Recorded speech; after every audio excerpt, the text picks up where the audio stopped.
வணக்கம் friends, welcome to சுபீஸ் wonderland. இன்றைக்கி நம்ம சப்பாத்திக்கெலாம் தொட்டு சாப்பிட்ற மாதிரி வெண்டிக்காய் வச்சு ஒரு சூப்பரான சைட் டிஷ் ரெசிபி தாங்க பார்க்க போகிறோம். இது சப்பாத்தி கூட மட்டும் இல்லைங்க, சாதத்து கூடயும் ரொம்பவே சூப்பராக இருக்கும். ஒரு 15 நிமிஷம் இருந்தால் போதுங்க, சூப்பரான இந்த சைட் டிஷ் ரெடி பண்ணிடலாம். வாங்க ஃப்ரெண்ட்ஸ், இது எப்படி பண்ணலாங்கிறத பார்ப்போம். ஃபஸ்ட்டு ஒரு 200 கிராம் அளவுக்கு வெண்டிக்காய் எடுத்திருக்கேன். வெண்டிக்காய் வந்து மீடியம் சைஸ்க்கு கட் பண்ணி எடுத்திருக்கேன். இதில் வந்து அரை ஸ்பூன் அளவுக்கு மிளகாய் தூள் ஆட் பண்ணிக்கிறேன். 1/4 டீஸ்பூன் அளவுக்கு மஞ்சள் தூள் ஆட் பண்ணிக்கிறேன். இதில் 1/4 ஸ்பூன் அளவுக்கு உப்பு ஆட் பண்ணிக்கிறேன். இதை நல்லா மிக்ஸ் பண்ணிக்கலாம்.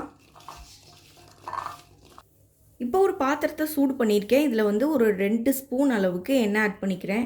இப்போ மிக்ஸ் பண்ணி வச்சுருந்த வெண்டிக்காவை வந்து இதில் ஆட் பண்ணிக்கலாம். இப்போ இந்த வெண்டிக்காவை நல்லா ஃப்ரை பண்ணி எடுத்துக்குவோம்.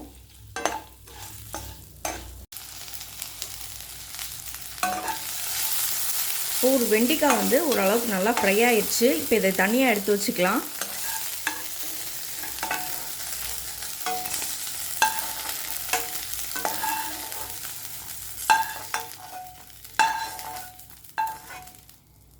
ஒரு மிக்ஸி ஜாரில் 3 டேபிள் ஸ்பூன் அளவுக்கு தயிர் ஆட் பண்ணிக்கிறேன்.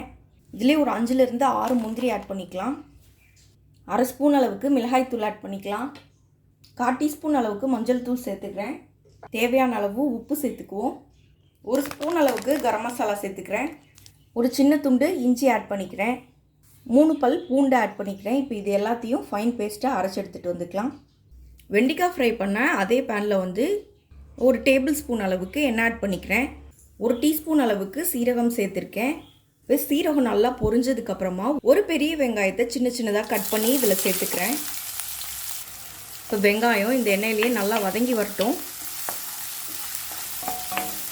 வெங்காயம் ஓரளவுக்கு நல்லா வதங்கிடுச்சு. இப்போ வந்து ஒரு தக்காளி வந்து சின்ன சின்னதாக கட் பண்ணி சேர்த்துக்கிறேன். தக்காளியும் நல்லா வதங்கி வரட்டும். இப்போ வெங்காயம் தக்காளி ஓரளவுக்கு நல்லா வதங்கிடுச்சு. இப்போ நம்ம மிக்சியில் அரைச்சி வச்சுருந்தோம் பார்த்தீங்களா, அந்த மிக்சரை வந்து இப்போ இதில் ஆட் பண்ணிக்கலாம். இப்போ இது கூட இன்னும் கொஞ்சம் தண்ணி சேர்த்துக்கலாம். கலந்து விட்டு இது ஒரு 3 to 4 நிமிஷம் நல்லா கொதித்து வரட்டும். ஒரு 3லேருந்து 4 நிமிஷம் இந்த கிரேவி நல்லா கொதித்து வந்துருக்கு. நம்ம இப்போ ஏற்கனவே வதக்கி வச்சுருந்தோம் பார்த்தீங்களா, அந்த வெண்டிக்காவை இப்போ இதில் ஆட் பண்ணிக்கலாம். இப்போ இந்த வெண்டிக்காய் வந்து இந்த கிரேவியோட இன்னும் ஒரு 2 நிமிஷம் நல்லா கொதித்து வரட்டும். ஒரு 2 to 3 நிமிஷம் இந்த வெண்டிக்காய் வந்து இந்த கிரேவியோட நல்லா மிக்ஸ் ஆகி வந்திருக்கு. இதில் இப்போ கட் பண்ணி வச்சுருக்க கொத்தமல்லி கொஞ்சம் சேர்த்துக்கிறேன். இதையும் சேர்த்து நல்லா மிக்ஸ் பண்ணிக்குவோம்.